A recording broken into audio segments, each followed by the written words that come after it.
Shane, the Leinster final against Eire Og, it was mad to watch.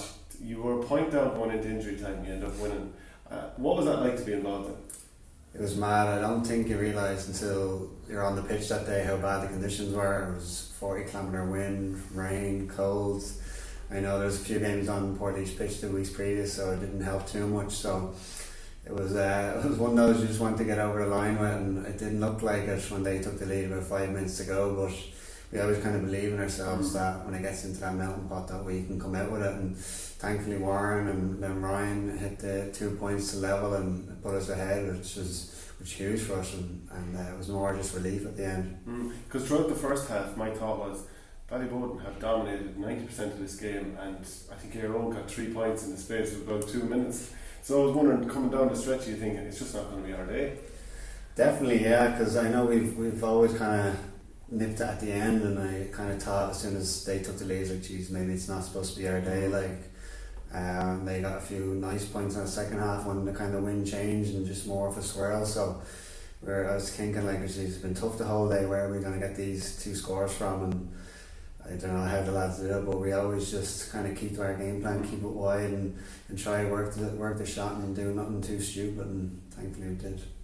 Have you ever played in conditions as bad? Like, could you sum up how bad it actually was? No, that was the worst game of football I ever played in. Like, you could barely hand pass the ball to ourselves in the first half, and the wind was completely against us. And we were trying to. I know we were looking back on it. We had so much possession, and we just couldn't break through. Like, they're a tough side to break down, and the wind and rain. Like, you can't run past them because it's a little tap. It's like having a bar of soap in your hand. It was mad. So, a couple of years ago when you won the All-Ireland, I suppose you must have great confidence from that, knowing that we're able to climb all the way to the summit.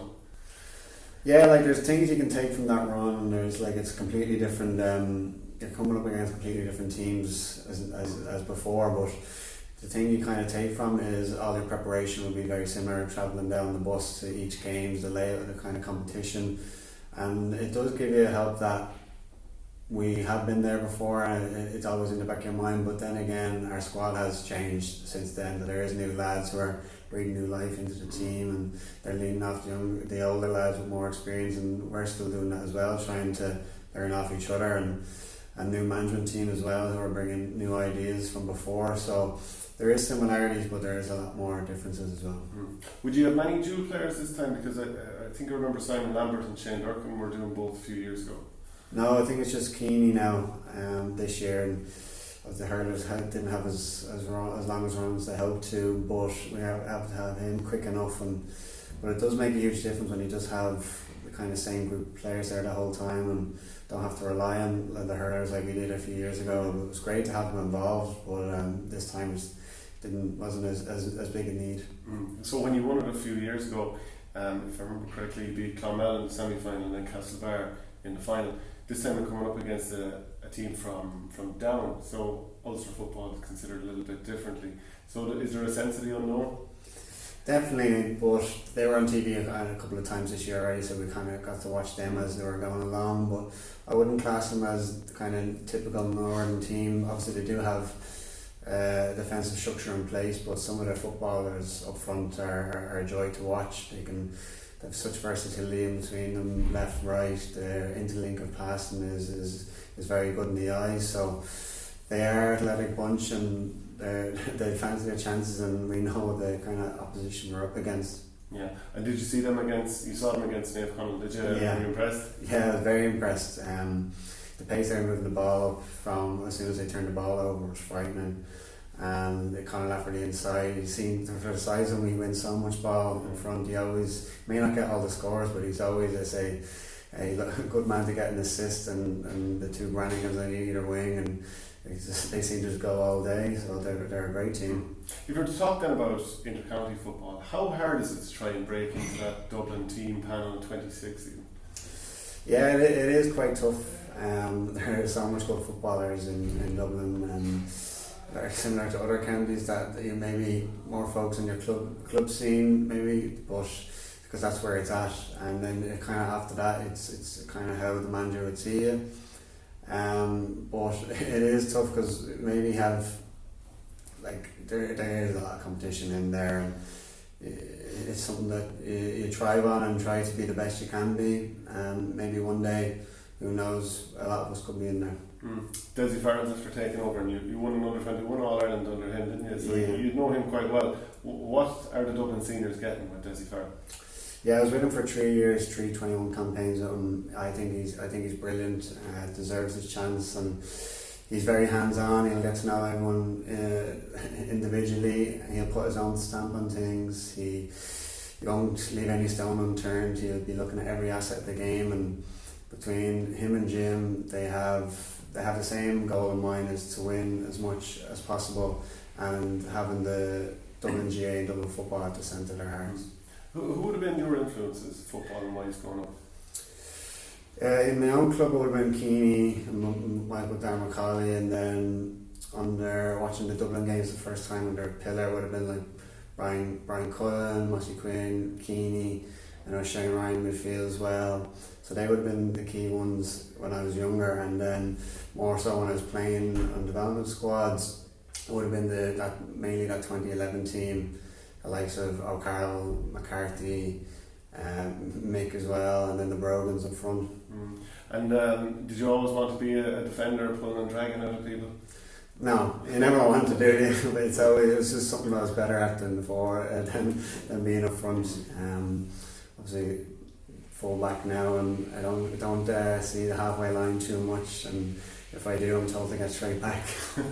But like when you're on a run like this with Ballyboden, and you're getting buses down to different places and enjoying those wins, there's a great sense of the journey about it, isn't there?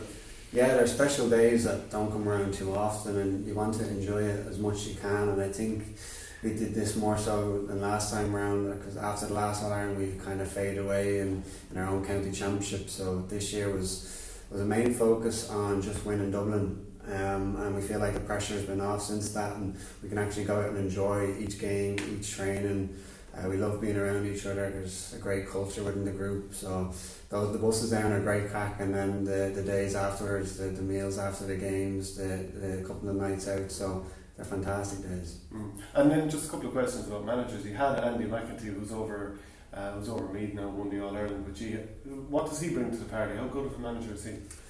Yeah, he's very, very good now. He's also very hands-on. He wouldn't be taking too much stick from all of us. He's very aggressive, very vocal, but he's brilliant. He's so passionate about the game and about Ballyboden. Like, he's still floating around the scene, trying to go to as many matches of ours as possible.